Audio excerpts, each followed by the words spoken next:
ഏറെ നാളായി കാൺമാനാശയായി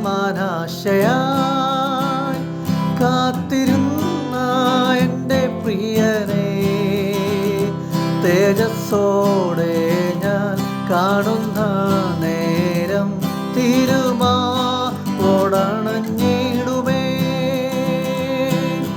ദൂതസംഘമാകവേ എന്നെ എതിരേൽക്കുവാൻ സദസന്നദ്ധര നിന്നിടുന്നേ.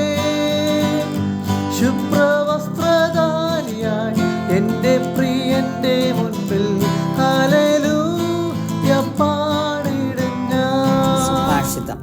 യെഹെസ്കേൽ പ്രവചനം 7-ാം അധ്യായത്തിന്റെ ആദ്യ വാക്യങ്ങൾ വായിക്കുന്നു.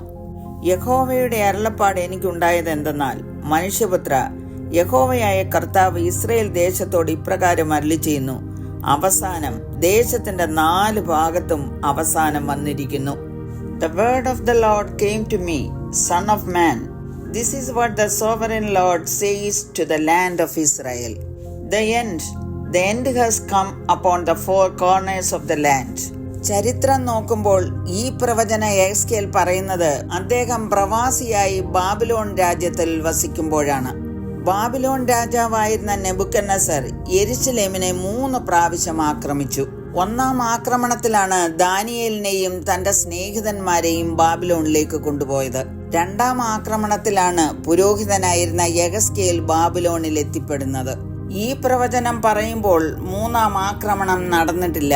ബാബിലോൺ യെരുശലേമിനെ ആക്രമിച്ചതും യഹൂദയിൽ നിന്ന് യെരുശലേമിലേക്ക് കൊണ്ടുപോയ സാമഗ്രികളെ കുറിച്ചും എത്ര യഹൂദ ജനങ്ങളെ പ്രവാസികളായി കൊണ്ടുപോയി എന്നതിനെ കുറിച്ചുമൊക്കെ യിരെമ്യാവ് 52-ാം അധ്യായത്തിൽ രേഖപ്പെടുത്തിയിട്ടുണ്ട്. പ്രതികൂല സാഹചര്യത്തിലായിരുന്നപ്പോഴും യഹോവയുടെ അരുളപ്പാട് യെഹെസ്കേലിന് ലഭിച്ചുകൊണ്ടിരുന്നു. പ്രിയമുള്ളവരെ, നമ്മുടെ ജീവിതത്തിലും ഇങ്ങനെ പ്രവാസം പോലുള്ള പ്രതിസന്ധികളും പ്രതികൂലവും വരുമ്പോൾ ദൈവത്തോട് അപേക്ഷിക്കുന്ന ദൈവജനങ്ങൾക്ക് അവിടുന്ന് അരുളി ചെയ്യും. നിന്റെ ചട്ടങ്ങൾ പഠിപ്പാൻ തക്കവണ്ണം ഞാൻ കഷ്ടതയിലായിരുന്നത് എനിക്ക് ഗുണമായി എന്നാണ് സങ്കീർത്തനക്കാരൻ പറയുന്നത്. ഇസ്രായേൽ ദേശത്തോട് മൊത്തമായി, അതായത് ദേശത്തിന്റെ 4 ഭാഗത്തും അവസാനം വന്നിരിക്കുന്നു എന്ന് അരുളി ചെയ്തു. അദ്ദേഹത്തിന്റെ ഈ വാക്കുകൾ കേട്ട അടുത്ത ശ്രോതാക്കൾ സഹപ്രവാസികളായിരുന്നു. അന്ന് യെരുശലേം പൂർണ്ണമായി നശിക്കപ്പെട്ടിരുന്നില്ല.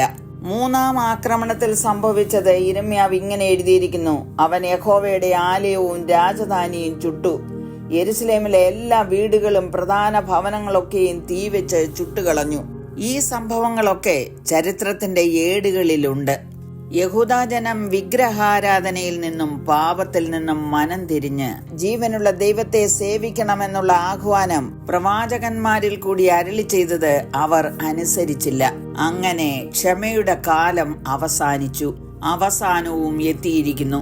ഇന്ന് ജീവിച്ചിരിക്കുന്ന നമുക്ക് ഒരു ബുദ്ധി ഉപദേശത്തിനായി ബൈബിളിൽ രേഖപ്പെടുത്തിയിരിക്കുന്നു. ആരംഭം കുറിച്ചിരിക്കുന്ന എല്ലാറ്റിനും ഒരു അവസാനമുണ്ട്.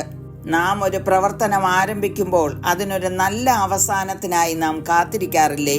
എല്ലാം നന്നായി പര്യവസാനിക്കണമെന്നാണ് നമ്മുടെ എല്ലാവരുടെയും ആഗ്രഹം. നമ്മുടെ ജീവിതത്തിനും ഈ ലോകത്തിനും ഒരു അവസാനമുണ്ട്. 1 പത്രോസ് 4:7 എഴുതിയിരിക്കുന്നത്, എന്നാൽ എല്ലാറ്റിന്റെയും അവസാനം സമീപിച്ചിരിക്കുന്നു. ആകയാൽ പ്രാർത്ഥനയ്ക്ക് സുബോധമുള്ളവരും നിർമ്മതരുമായിരിപ്പീൻ. ഒരിക്കൽ യേശു കർത്താവിനോട് തന്റെ ശിഷ്യന്മാർ ചോദിച്ചു, ലോക അവസാനം എന്നുണ്ടാകുമെന്ന്.